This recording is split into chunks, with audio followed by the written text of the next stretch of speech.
दोस्तों ये है 1500 रुपये का one plus bullet Z3 earphone neck band और ये है 17,000 रुपये का एप्पल का एयरपोर्ट्स 4 ANC।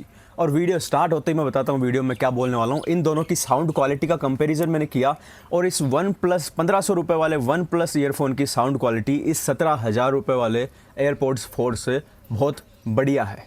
सीधा सा डिस्कशन ये है। अब मैं डिटेल में बताऊँगा आपको। तो जिनको सिर्फ इन दोनों में देखना था किसकी साउंड क्वालिटी अच्छी है, 1500 वाले की अच्छी है, 17,000 वाले एप्पल की साउंड क्वालिटी बिल्कुल भी अच्छी नहीं है इसके कंपेयर्ड में। बाकी ईयरफोन से अच्छी है लेकिन इसकी 1500 वाले की इससे बहुत अच्छी साउंड क्वालिटी है। अब जो बात करेंगे वो इस तरीके से करेंगे कि मैं साउंड क्वालिटी अच्छी बता रहा हूँ तो आप उसको क्यों मानोगे, क्योंकि मैं एक ऑडियो इंजीनियर भी हूँ, म्यूज़िक प्रोडक्शन भी करता हूँ। मेरे पास बहुत महंगे महंगे हेडफोन पड़े हैं, इन ईयरफोन से भी बहुत महंगे महंगे हेडफोन जो कि म्यूज़िक प्रोडक्शन के काम में आते हैं। तो मेरे को साउंड और साउंड की फ्रिक्वेंसी और फ्रिक्वेंसी का जो रिचनेस है उसके बारे में भी बहुत ज़्यादा जानकारी है। और मैंने जब ये एप्पल के एयरपोर्ट्स 4 मंगाए थे तो मुझे इनका साउंड ठीक लगा। मेरे पास ये वन प्लस वाले भी पड़े थे। एक दिन मैंने सोचा इनको कंपेयर करते हैं, क्योंकि आप जब अलग अलग दो ईयरफोन के साउंड सुनते हो अलग अलग टाइम पे तो आप कंपैरिजन नहीं कर सकते। बट आप सेम टाइम पे एक गाना चला रहे हो, उसको इसमें सुन रहे हो, हाथ के हाथ इसको बंद करके दूसरा लगा रहे हो, तो आपको तुरंत पता चल जाता है कि किसका साउंड अच्छा आ रहा है। अब ईयरफोन्स के बारे में प्रॉब्लम क्या है कि आपको जो रिव्यू करके दिखाते हैं यूट्यूब पे, तो उसका कोई ये ऐसा तरीका आज तक बना नहीं है कि उस रिव्यू की वीडियो से आप किस साउंड क्वालिटी को जज कर सको। अब वो जो सामने आपको बोल रहा है वही आपको मानना पड़ेगा। हो सकता है वो झूठ बोल रहा है, हो सकता है वो सच बोल रहा है। आप उसको देख नहीं सकते। फ़ोन को आप देख सकते हो कि उसमें दिखा सकता है आपको कि देखो प्रोसेसर का स्कोर इतना आ रहा है, गेम इतना अच्छा चल रहा है, वीडियो इतनी अच्छी आ रही है। बट ईयरफोन में साउंड कैसा आ रहा है वो आप जब तक खुद नहीं सुनोगे आपको पता नहीं चलेगा। और बिलीव मी, ये बात हो सकता है कई लोग नेगेटिव कमेंट करें इस वीडियो के नीचे, या फिर कई बोले कि तेरे को पता ही नहीं एप्पल का। इसीलिए मैंने ये एप्पल के ये जो है 17,000 रुपये के मंगवाए थे। मेरे को कोई भी इंटरेस्ट नहीं है इनमें, मैं इतने पैसे एक ईयरफोन पे खर्च करना बिल्कुल नहीं चाहूँगा। लेकिन मैंने मंगवाए कि देखते हैं 17,000 रुपये में कंपनी क्या बना के देती है। और एक्सपेक्टेशन मेरी बहुत थी कि भाई एप्पल है, 17,000 रुपये ले रही है तो अच्छा साउंड वाउंड आएगा। मैंने मंगवाए, मुझे साउंड ठीक लगा। लेकिन जब मैंने कंपेयर किया 1500 वाले वन प्लस के इन ईयरफोन से तो इनका साउंड इससे बहुत अच्छा है। इनकी बेस जो है वो इससे रिच है। इनका साउंड का जो स्टीरियो स्पेक्ट्रम है वो इनसे ज़्यादा है। एप्पल एयरपोर्ट्स में क्या होता है, जब आईफोन से आप कनेक्ट करते हो तो आपको एक स्पेशल ऑडियो का फीचर मिलता है अलग से, जिसको आपको ऑन करना पड़ता है। वो ऑन करने के बाद आपको साउंड खुला खुला लगता है। इसका वो फीचर अगर ऑन नहीं करोगे एयरपोर्ट्स का तो आप साउंड बहुत ही बुरा आएगा। उसको ऑन करने के बाद फिर ठीक ठाक लगता है। लेकिन ये जो है वन प्लस वाले, इसमें कोई ऐसा फीचर ऑन नहीं करना पड़ता, फिर भी इसके स्पेशल ऑडियो से भी ज़्यादा वाइड और स्टीरियो साउंड आ रहा था वन प्लस के इस बुलेट Z3 ईयरफोन का। ना ही एप्पल मुझे पैसे देती है, ना ही वन प्लस मुझे पैसे देती है, क्योंकि मेरा चैनल है बहुत छोटा। कि आपके पैसे खराब ना हो ऐसी मैं अगर एडवाइस दूंगा तो ही मेरा चैनल आगे बढ़ेगा, तो ही लोग मुझ पर विश्वास करेंगे, तो ही मुझे सपोर्ट करेंगे, तभी मेरा चैनल ग्रो कर पाएगा।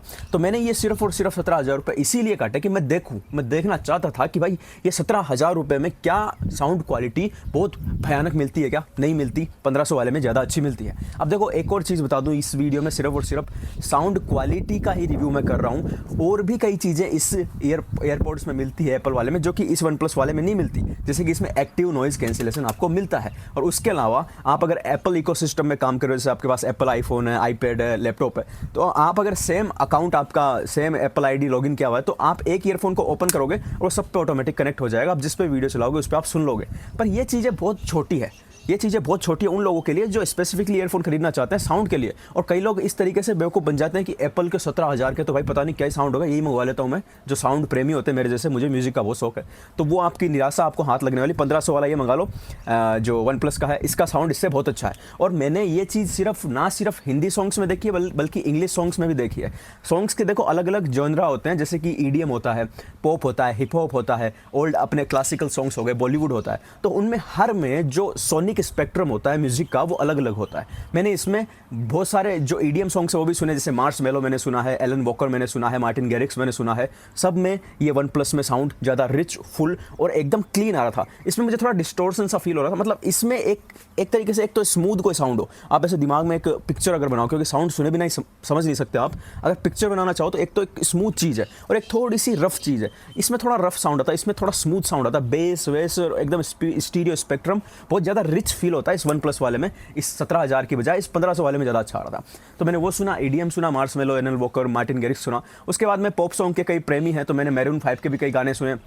उसके अलावा आजकल वो आया है कौन सा तो गाना है जो वो BTS जो चल रहा है आजकल बहुत, वो उनके भी गाने सुने, उनकी भी म्यूज़िक, क्योंकि मुझे समझ में तो नहीं आता क्या कर रहे हैं, पर म्यूज़िक मुझे सुननी होती है, म्यूज़िक उनमें बहुत भर के दी जाती है। तो भाई इसमें ज़्यादा मैं आइडेंटिफाई कर रहा था इंस्ट्रूमेंट, इसमें ज़्यादा रिच साउंड आ रहा था वन प्लस में। एयरपोर्ट्स जैसे ही मैं लगाता तो ऐसे लगता है कि साउंड की क्वालिटी कुछ गिर गई है। आप केवल एयरपोर्ट्स को ही सुन रहे हो तो फिर आपको समझ में नहीं आएगा कि इनके साउंड की क्वालिटी कैसे, आपको अच्छी लगेगी। लेकिन जब आप कंपेयर करोगे इन 1500 वाले से, अगर आपके पास भी एयरपोर्ट है तो 1500 रुपये खर्च करके आप कंपेयर करके मंगा सकते हो, क्योंकि ये जितने में आएगा 17,000 रुपये में, वैसे ऐसे 1500 वाले 10 कितने आ जाएंगे, 10 से भी ज़्यादा आ जाएंगे, 11-12 आ जाएंगे आपके पास में। तो आप एक कंपेयर करने के लिए मंगा सकते हो और खुद डिसाइड कर सकते हो कि मैं झूठ बोल रहा हूँ या फिर मैं सच बोल रहा हूँ। मैं चैलेंज कर रहा हूँ उन सभी बड़े बड़े यूट्यूबर्स को जो इन एयरपोर्ट्स की तारीफ करते हैं, लेकिन कभी उन्होंने बताया नहीं साउंड क्वालिटी कि भाई 1500 में आपको इससे अच्छी साउंड क्वालिटी मिल सकती है, क्योंकि वो लोग साउंड को समझते नहीं है।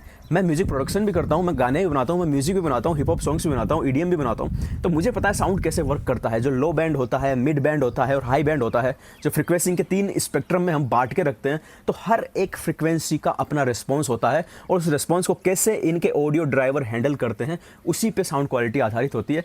इसमें इतना अच्छा साउंड नहीं आ रहा है, ये तो पक्की बात है, इसमें ज़्यादा अच्छा साउंड आ रहा है, इससे बहुत अच्छा साउंड आ रहा है, रिच साउंड आ रहा है। तो मैंने वो सुने, फिर मैंने किशोर कुमार, मोहम्मद रफ़ी पुराने भी सुने, उसमें भी यही अच्छा लग रहा था। उसके बाद मैंने जो आजकल चल रहा है सैयां रे तू तो रूठा नहीं है, मौसम जरा सा बदला हुआ है, उसमें भी इसमें ज़्यादा अच्छा फील आ रहा था। उसके बाद मैंने थोड़ा सुना अरिजीत सिंह, थोड़ा सुना हनी सिंह, बॉलीवुड का भी सारा सिस्टम सुना, अपने रैप वैप चल रहे हैं वो भी सुने, उसमें भी ज़्यादा अच्छा वन प्लस में ही आ रहा था। तो जो भी लोग अच्छी साउंड क्वालिटी का ईयरफोन लेना चाहते हैं उनको मैं रिकमेंड करूँगा ये। सीधा कंपेयर मैं 17,000 वाले से कर रहा हूँ, बीच का मैंने किसी से कंपेयर नहीं किया है। सदा मेरे पास हेडफोन पड़े बड़े बड़े स्टूडियो वाले, मैं उन पे म्यूजिक प्रोडक्शन करता हूँ, तो साउंड मैं उन पे सुनता हूँ अपना बहुत अच्छा। लेकिन इसका साउंड मुझे बहुत अच्छा लगा वन प्लस वाले का, वन प्लस बुलेट Z3 नाम से है शायद ये।